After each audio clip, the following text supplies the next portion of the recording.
it's Mo, and this is my Keep or Toss 2023 edition. This is the video that I make every year where I go through every book that I read in the prior year, in this case 2023, and decide whether I'm going to keep that book or I'm going to toss that book. Of course, I don't throw books away. If they're in horrible condition, I might recycle them, but I will probably donate these to little free libraries or give them out to people who I think might like them. This year, I think I'm going to have a sizable amount that I want to lend or give to my friends, but we're going to go through every book, every physical book that I read in 2023 and decide what to do with them. I'm not going to talk a lot about the books. I do wrap-ups every month. They're very long videos involved. I talk for at least 5 minutes about each book. If you want to hear more about these books, I will list my wrap-up playlist for 2023 down in the description. I have already started my 2024 reading, and I need to be able to put those on my shelf. Every book that I read throughout the year goes on this shelf. Previous years, it only took up this bottom part, but this year it took up this whole top part as well. I generally like to use this top part of the bookcase for like project books or for DNFs, things like that. I did already make a DNF video where I went through all of my DNFs, so I will also leave that listed down below. Behind the camera, there are my red shelves. Books that I keep on my red shelf are books that I could see myself revisiting or books that have a special sentimental value for me. I also keep my collections on my red shelves. Agatha Christie and P.D. James will always go on my red shelf in my collections. Let's grab a pile and start going. The first book we have is Homebody by Rupi Kaur. I've read all of Rupi Kaur's poetry books so far. I don't think her poetry is necessarily for me. I do like her poetry, but I am not going to be keeping this. So the very first book that we've pulled is going to be an unhaul. The next book I have is The Secret of Nim by Robert C. O'Brien. This is a middle grade book. I enjoyed this one. I'm glad that I read it. I read it for the TBR spin, but I'm not much of a middle grade person, and I don't necessarily love this movie cover, so we have another unhaul. Next we have a P.D. James novel. This is A Taste for Death. This is part of the Adam Dalgliesh series. I will definitely be keeping this. Kitchen by Banana Yoshimoto. I actually read Kitchen in 2022, but I read the short story or the novella that's contained in this work, Moonlight Shadow, in 2023. I will definitely be keeping that one. The Guest Cat by Takashi Hiraide. This is a translated Japanese work. I definitely want to keep this one. We have A.K. Ramnajim's The Interior Landscape Classical Tamil Love Poems. I really enjoyed this one. This is one of 2 new books that I bought in 2023, and I definitely want to keep this one. I thought 2022 was going to be my year of poetry, but really 2023 was my year of poetry. I'm definitely in my poetry era, and I am not mad about it. I'm actually super happy about it. And one of the poetry books that I read this year was Pocahontas by Taya Tibble. She is a Indigenous New Zealand Maori author. I really enjoyed this one. Definitely will be keeping it. I read The Bean Trees by Barbara Kingsolver, also for the TBR spin. So I do have a vlog for all of my TBR spin videos. I will leave the TBR spin 2023 playlist listed down below. This is the first Barbara Kingsolver I read. I really like this one. I'm not sure if I can see myself rereading it, so maybe this will be my first maybe. I read Honey Girl by Morgan Rogers for the Savage Prompts. I also vlog all of my Savage Prompt books, so I will leave that playlist listed down below. I did enjoy Honey Girl, but I don't foresee myself rereading this. I think this could move on to someone else who might enjoy it more. I read my first E.M. Forster this year. It was in the beginning of the year. It's Howard's End. I really enjoyed this classic. I definitely want to keep that one.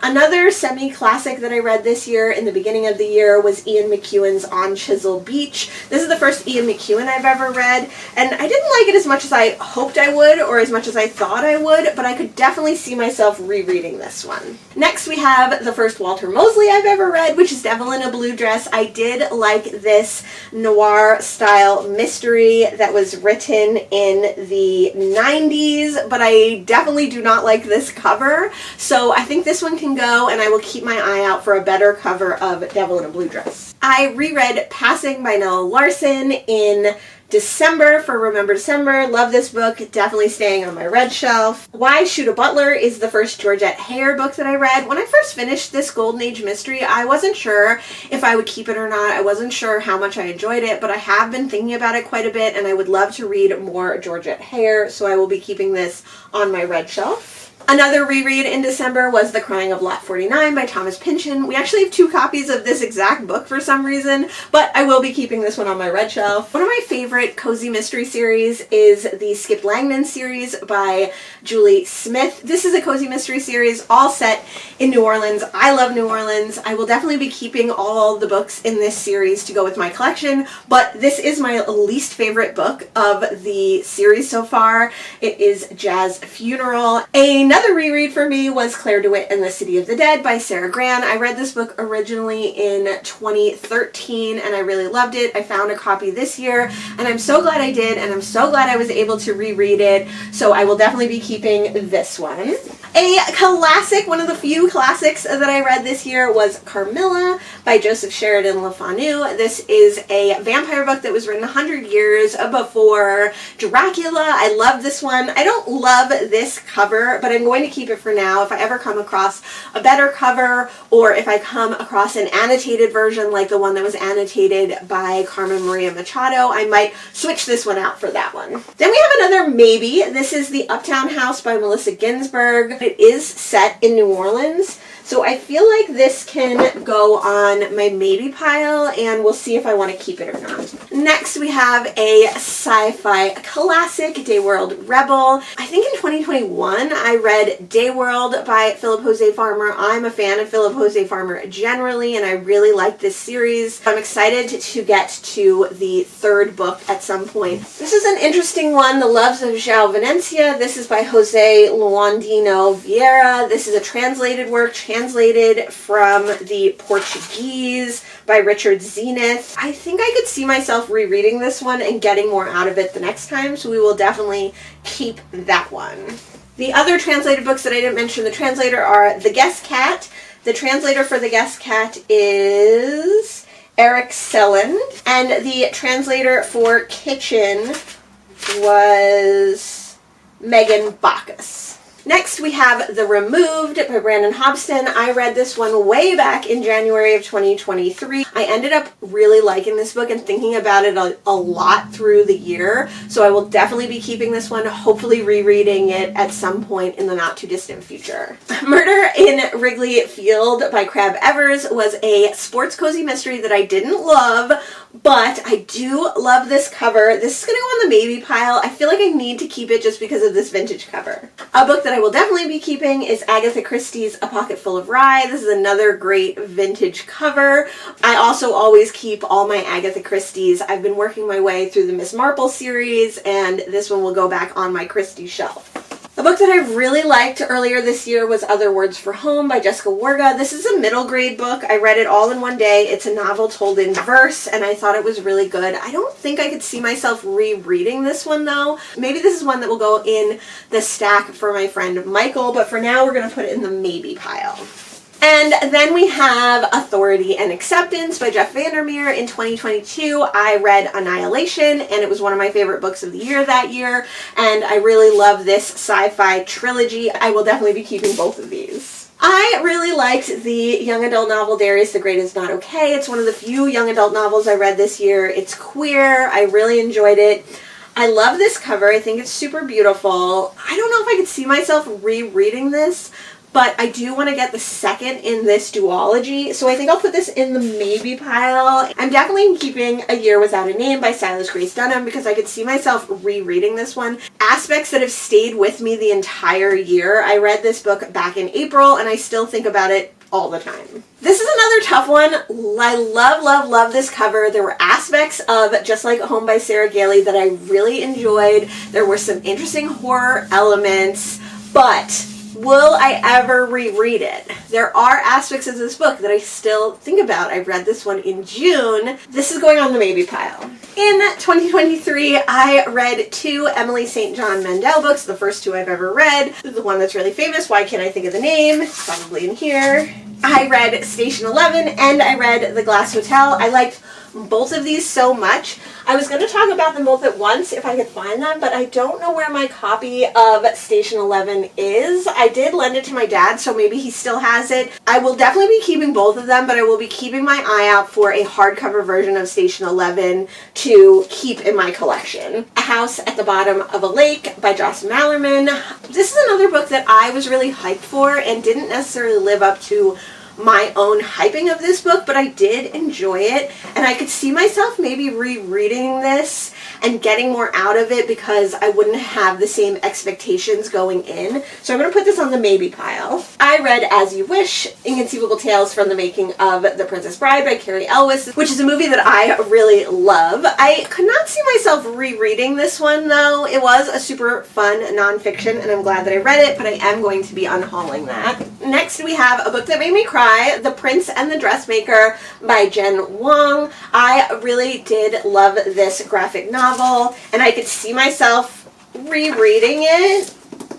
I'll put this one in the keep pile, at least for now. Murder at Hotel 1911 by Audrey Cohen. I didn't really enjoy this cozy mystery, but at the end, it really got me, and I want to find out what happens in the second book. This is just a duology, as far as I know right now, so I'm going to put this in the keep pile, but I definitely don't want to keep this forever. One that's definitely going to my friend Michael is James McBride, 5 Carat Soul. This is a collection of short stories and the first James McBride I ever read. I really enjoyed this book, but I got it specifically for Michael and I just happened to read it before I gave it to him, so I will be giving this to him at some point, but hopefully I'll get it back and I will keep it because I want to read more James McBride. I really liked this short story collection. One that I will not be keeping is The Silence by Don DeLillo. This was my first Don DeLillo that I read, and it's a pandemic novel. This is one that was written before the start of the pandemic, came out during the pandemic, and I don't think was well received. I definitely did not like this one, and I will not be keeping it. Nairobi Heat is the first book in a duology by Makoma Wanyugi. I really like these noir-style crime books about an American policeman who goes to Kenya for a case. I will definitely be keeping this one, and I've actually already read, spoiler alert, for my January wrap-up, the second one in the series, so I'm glad to have this collection. I read my second Evelyn Waugh book this year. The first book I read was The Love One, which I adored, and I read Brideshead Revisited this year. I really love Evelyn Waugh's work, definitely keeping this classic. Dorothy L. Sayers, Clouds of Witness. Dorothy L. Sayers is a queen of crime and a Golden Age mystery writer. Love her work, keep her work, have a collection. We have another short story collection, There Once Lived a Woman Who Tried to Kill Her Neighbor's Baby, Scary Fairy Tales by Ludmila Petroskavia, which was translated by Keith Gesson and Anna Summers. This was a really interesting read, but not one that I loved, and this one will be an unhaul. Another Dorothy L. Sayers book, Whose Body, which is the first in the Lord Peter Wimsey series, definitely keeping this amazing vintage cover. Another Golden Age mystery and another Miss Marple book that I read this year is What Mrs. McGillicuddy Saw, or 450 to Paddington by Agatha Christie. Definitely keeping all of these, of course. Now we have the second new book that I bought, the last new book that I bought in 2023, and that is The Lakeside Cemetery by Jessica Hawes. Jessica Hawes has a booktube and is an author, and this is her debut. I really liked this paranormal cozy mystery. I will be keeping it and keeping my eyes out for other books by Jessica Hawes. I think this book would go on my poetry shelf if I were going to start one, and that is Why the Woman is Singing on the Corner by Dolores Kendrick. Dolores Kendrick is a poet from Washington, D.C., and I thought that this novel in verse or novella in verse was really interesting. I want to keep that one. This is a tough one. I read Universal Harvester by John Darnell. This is the first John Darnell I've ever read. I love The Mountain Goats. I thought this book was really interesting. Will I reread this psychological horror? It was a very vague horror, so will I get more out of it if I read it again? Have to put this in the maybe pile. Alright, and that is the end of the first shelf, so we are getting through it. It is taking a while, but we are getting through it. Let's pick some of these smaller books. We have B. Cliven, Cat, which is a mostly wordless comic by the 1970s artist B. Cliben. I love B. Cliben's work. Will definitely be keeping this. Another middle grade / YA novel or novella that I read in 2023 is Toning the Sweep by Angela Johnson. I love this book, definitely keeping it. Another teeny tiny book that I read was The Tale of the Unknown Island by Jose Saramago. This is one that I think I will keep, even though I don't necessarily see myself rereading it. The Door by Magda Szabo is the first Magda Szabo book I read. She is a Hungarian author, and this one was translated from the Hungarian by Len Ricks. I think this is an excellent novel. I think this is an amazing modern classic. If you're interested in reading modern classics from various countries around the world, I highly, highly recommend this one. But this book was so frustrating. If it weren't a NYRB edition, I might not keep it because I don't know if I will ever reread it, but I will be keeping this edition of The Door. I read a short story collection by Alice Walker, You Can't Keep a Good Woman Down. I had mixed feelings about this short story collection. Some of it I liked, some of it I didn't. And I know that Alice Walker is a problematic author, but I think I will be keeping my Alice Walker books as I read more, at least for now. Another NYRB edition is Peking Story, The Last Days of Old China by David Kidd. This is a memoir. I loved this nonfiction. Another nonfiction is The Road from Karain by Jill Kerr Conway. This was a really interesting book. This is actually my mom's book, so I will see if she wants it back. This is one that I would keep on my shelves and potentially reread, but since it's my mom's, we'll see if she wants it back first. Woman at Point Zero by Nawal El Sadawi. I thought her writing was pretty amazing. I've picked up other books by her already. I will definitely be rereading this one at some point, and this was translated from the Arabic by Sharif Hatata. Keeping that one. I read a couple of Riley Sagers this year. The first of which I'm going to talk about is The House Across the Lake. This book I really liked, but I'm not going to be keeping it. I do love this cover. I think it's gorgeous, but I don't ever see myself rereading this one. Another book of poetry that I read actually was a reread. I read this way back in the 90s when it came out, and that is A Night Without Armor by the singer Jewel.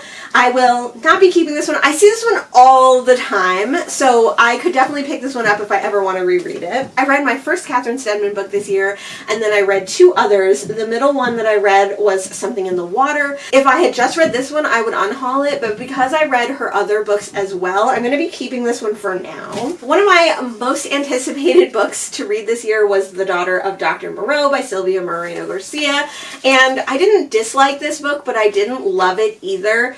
But I'm not sure if I want to keep it or not. It's such a beautiful book. It's such a beautiful cover. Because The Island of Dr. Moreau is one of my all-time favorite books, it would go so well in my collection, but is that enough to keep it? I'm going to put it on the maybe pile. Another thriller that I read this year that I could see myself rereading is The Writing Retreat by Julia Bartz. I'm definitely going to give this one to my friend Michael, though, because I think he will get a kick out of it, but for now we're going to put it in the keep pile. I read my first Angela Carter this year. That is The Bloody Chamber, one of her most well-known short story collections. I would keep this, except this is not my copy. This is my BFF's copy that I borrowed way back in April of 2023, so it's just about time to give this one back to him. Next, we have the first book that I read in 2023, which is Chosen by the Lion by Linda Gregg. This is a work of poetry. I will be keeping this. I read Kill File by Christopher Farnsworth. I had previously read other books of his, and while I enjoyed Kill File and would continue on with the series, I don't need to keep this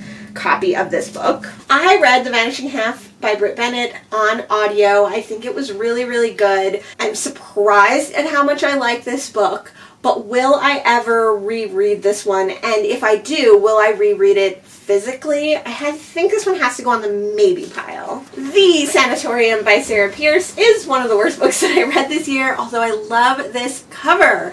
I will not be keeping this edition. I read the third in the Richard Osman Thursday Murder Club mysteries this year, The Bullet That Missed, and I will be keeping all of these. Another book that I did not like this year was Ruth Ware's The Death of Mrs. Westaway, although again, this is another great cover, but I do not need to keep any Ruth Wares, and I will not be reading any more Ruth Wares as far as I know. Here's another tough one. I really enjoyed The Devil in the Dark Water by Stuart Turton. This is such a long book, but it does have like pictures in it, and it does have a character list.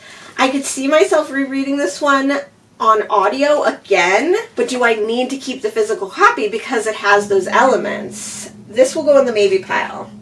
The maybe pile is getting big. I'm going to keep Goddess of Filth by V. Castro. I enjoyed this Latinx author's work. I'm interested to see what else V. Castro does. She has quite a lot of books out.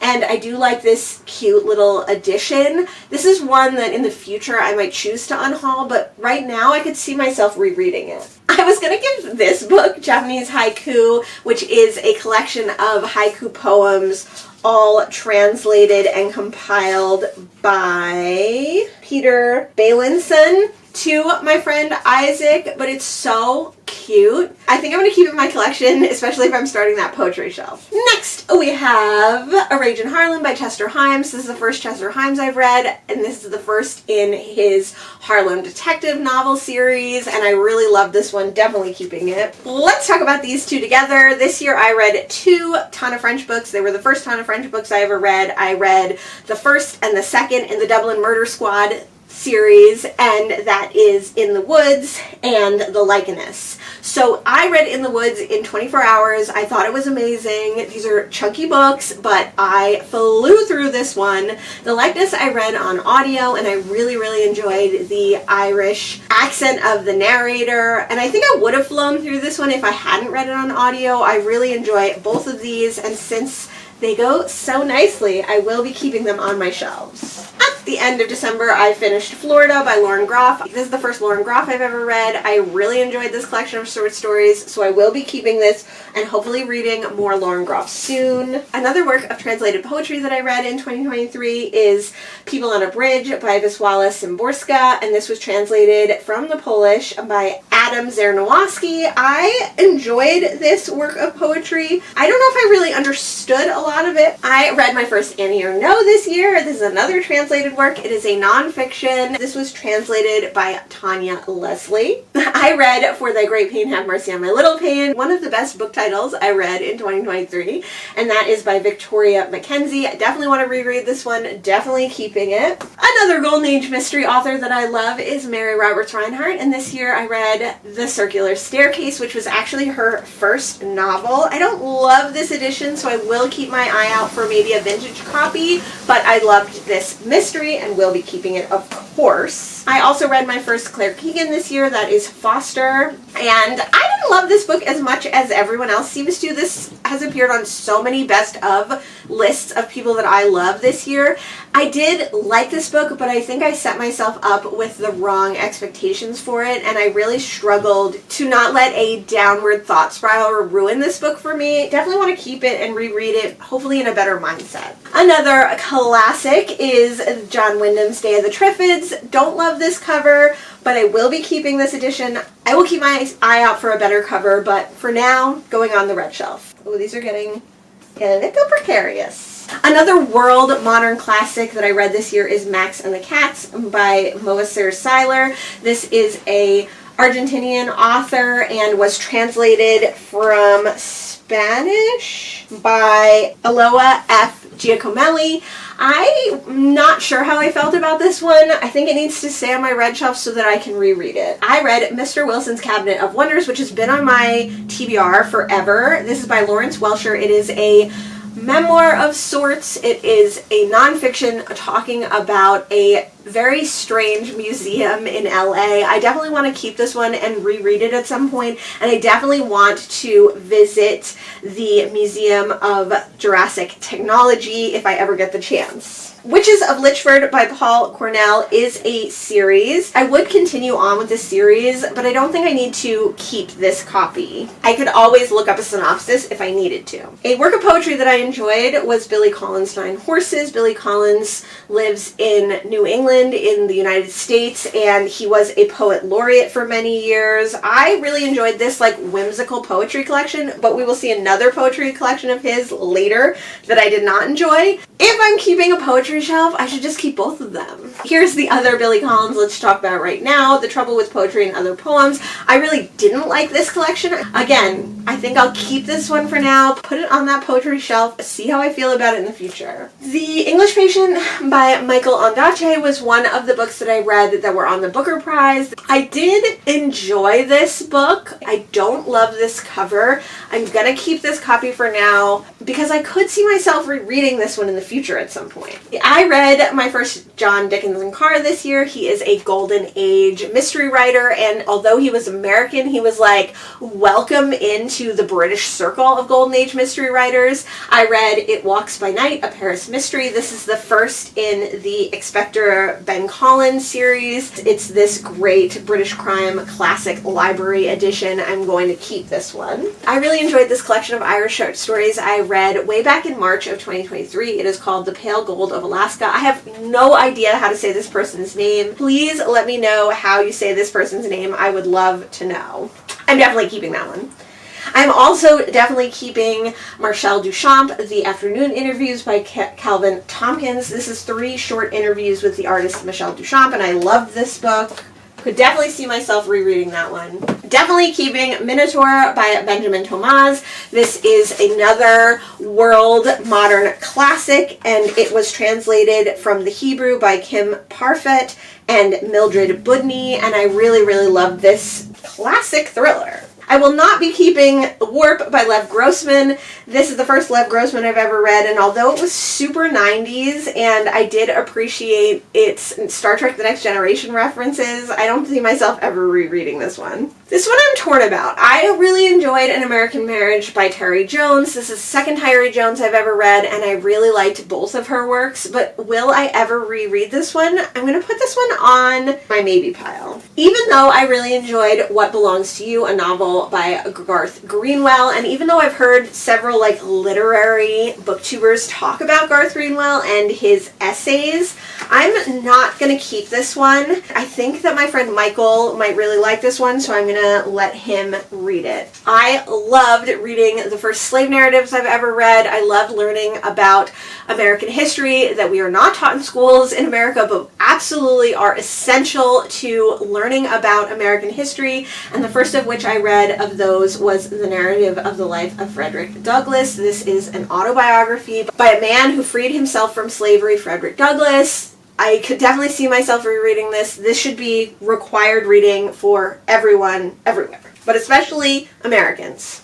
I read the nonfiction memoir by William Styron, Darkness Visible, a Memoir of Madness. I thought this was overly flowery and a little bit hard to read, but I could see myself rereading this one. I really enjoyed My Sister the Serial Killer by O'Kanion Braithwaite. This is the second O'Kanion Braithwaite I've ever read, and I really like her work. I read this one on audio. I found the physical copy in a little free library, but I don't know if I ever see myself rereading this one physically, so I'm going to put it on my maybe pile. I read my first work of Mary Oliver's poetry this year, 1,000 Mornings Poems, which is a later collection of her work. I'm definitely putting this one on my poetry shelf. A work of poetry that I'm not putting on my poetry shelf is The Sun and Her Flowers by Ruby Kaur. Now, I don't hate Ruby Kaur's work. I keep reading her work, but I also keep getting rid of the books of hers because I think other people could get more out of this than me. I read my first Laurel Hightower horror this year. It is my first Mothman book. I hope to read more Mothman books, but I do think this one had a little too much man and not enough moth in it, so I don't think I'll be keeping this one. I can't see myself rereading it, even though I really did enjoy it. I do recommend it, I just don't need it on my shelves. A book that I absolutely need on my shelves that I will absolutely reread is another short horror. This is The Stepford Wives by Ira Levin. What a great, timely horror, even though it was written in the 1970s. I loved this horror novella. I'm realizing how many worldly modern classics I read this year, and it is making me so happy. A Japanese modern classic that I read this year was Snow Country by Yasunari Kawabata. I really enjoyed this one. I remember my friend Young Michael telling me about this one years ago, so I'm super glad that I got to it. Since reading this one, I have picked up quite a few Kawabata novels, so I'm excited to get to those in the future. Snow Country was translated by Edward G. Sneidensticker. Another Japanese book that I read is a YA horror. This is a YA that I really enjoyed this year as well. So I don't read a lot of YA. I don't like a lot of YA, But the YA that I read this year was really good, I think. I just happened to pick the right ones for me. This one is The Girl from the Well by Rin Chapeko. I really want to read the second in this duology. I read this one on audio. I could definitely see myself reading the second book on audio. I definitely want to check out some of Rin Chapeko's other books, but I don't need to keep this copy. Another reread, the first reread that I did in 2023 was Chuck Palahniuk's Invisible Monsters. This was already on my red shelf. It is going back on my red shelf. I loved Ed Lynn's This Is a Bust, a noir book set in the 70s, all about a Chinese American police officer on the NYPD. I'm definitely keeping this one. I could definitely see myself rereading it. I can't wait to read more Ed Lynn. One of the last books that I read in December was Ace, What Asexuality Reveals About Desire, Society, and the Meaning of Sex by Angela Chen. I really loved this very informative but short and easy to read nonfiction. Keeping that one. Could definitely see myself rereading it. Another slave narrative that I read this year was 12 Years a Slave by Solomon Northup. Solomon Northup was a free man who was sold into slavery and had to regain his freedom. This is an amazing story.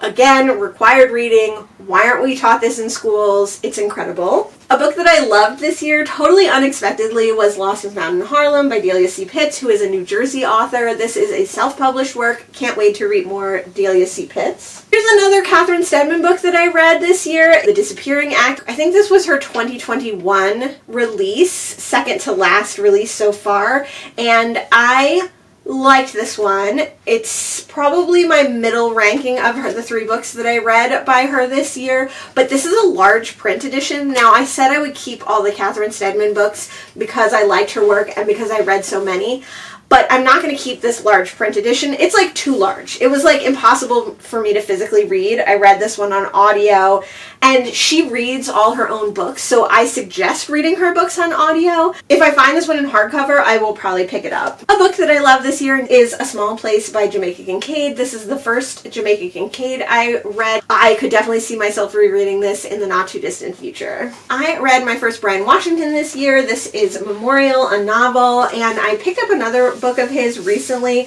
I'm excited to read more Brian Washington. I don't know if I need to keep this book though. Will I ever reread this book? I'm definitely going to give it to my friend Michael, but for now I'm going to put it on the maybe pile. If I find myself thinking about it when he's finished with it, then I'll take it back, but if not, it can probably get unhauled.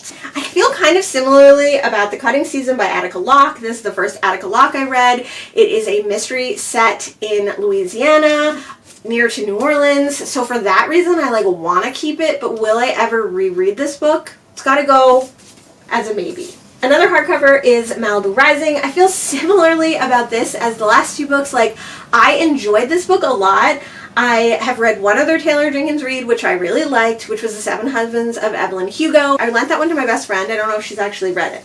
But will I ever reread this? I enjoyed it. Do I want to keep it with a Taylor Jenkins Reid collection? It's got to be a maybe.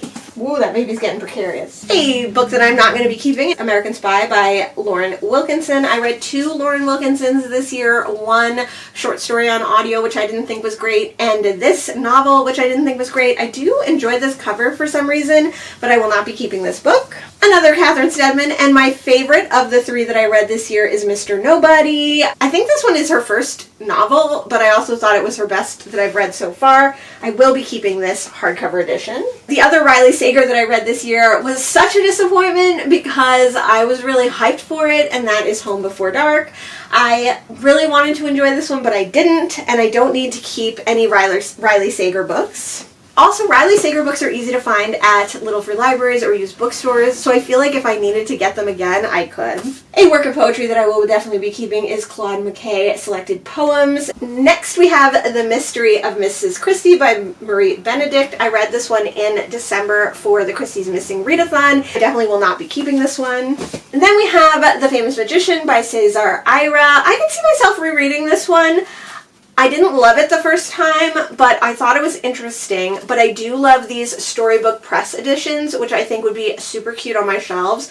So I will be keeping this one, but this is one that if I reread it and I don't love it, I might have to give up. The second Jamaica Kincaid I read this year was also a nonfiction, and that is Among Flowers, A Walk in the Himalayas. I have really enjoyed the 2 books that I read by Jamaica Kincaid, so I want to keep it and start a little Jamaica Kincaid collection. I read The Jaws Log, which was a nonfiction by Carl Gottlieb, who was a writer and actor on the movie Jaws. I thought this one was super fascinating, all about making of Jaws and his experience making Jaws, but I don't know if I could ever see myself rereading this one. I feel like, especially on the Jersey Shore, someone would really enjoy finding this one. This one is tough because I read Strega by Joanne Like Holm this year, and I think this book was like all vibes. I don't think it was a great book. It was translated by Saskia Vogel. I could see myself rereading this one. This one is going to be a maybe. Also, the cover is gorgeous. Last year, I read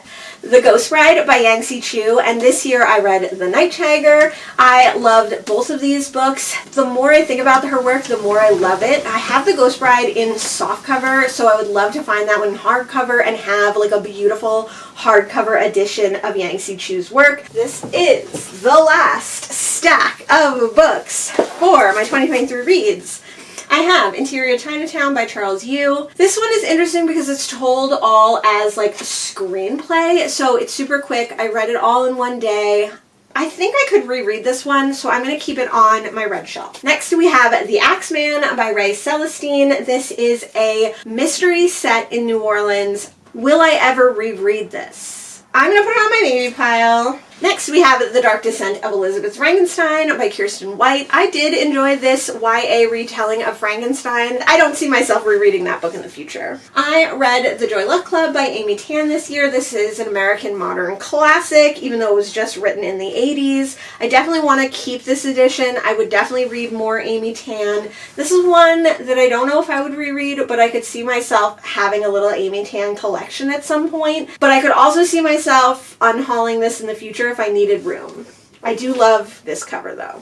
Another work of poetry is from the Vietnamese, 10 Centuries of Poetry. This was edited, translated, and introduced by Burton Raffel. I will definitely be keeping this one and rereading it at some point. Another book that I want to keep and I think I could reread is the novel in verse or vignettes by Lily Huang. This is A Bestiary. I said novel in verse. It's not a novel in verse, it's a nonfiction in verse, but it does have some elements of folktale in it as well. I would definitely reread this one. And the very last book on the shelf is Woman Hollering Creek and Other Stories by Sandra Cisneros. This is a cool like library copy. I enjoyed some of the short stories in this, but none of them really stick out in my memory. This is the second Sandra Cisneros book that I've read. I'm not going to keep this one on my shelves, but I am going to keep picking up Sandra Cisneros' work. I really enjoy her writing style, but I don't always love the stories. So I don't need to keep them, but I will keep reading. Oh my god, and that is all the books on my 2023 red shelf. My shelves are empty. They look so empty. They look so sad. Let's put my 2024 reads up there. Oh, it's kind of tragic how empty it is, but that's okay. I'm okay with it. Let's count. 18 books that I still have to figure out what I'm going to do with. 83 books that have to go on my red shelves, which are already quite stuffed. 2 books that need to go back to their rightful owners. I am officially unhauling 25 books this year. Not ideal, even though I want to have all books that I love when I read, even though I want more books that I love than I didn't love. I would love it if my unhaul pile and my keep pile were like more even, but it's not the worst. I like that my unhaul pile is bigger than my maybe pile. I appreciate you being here today and watching this. Let me know if you've read any of the books that I mentioned here. Thanks so much for joining me today, and I will see you in the next one. Bye!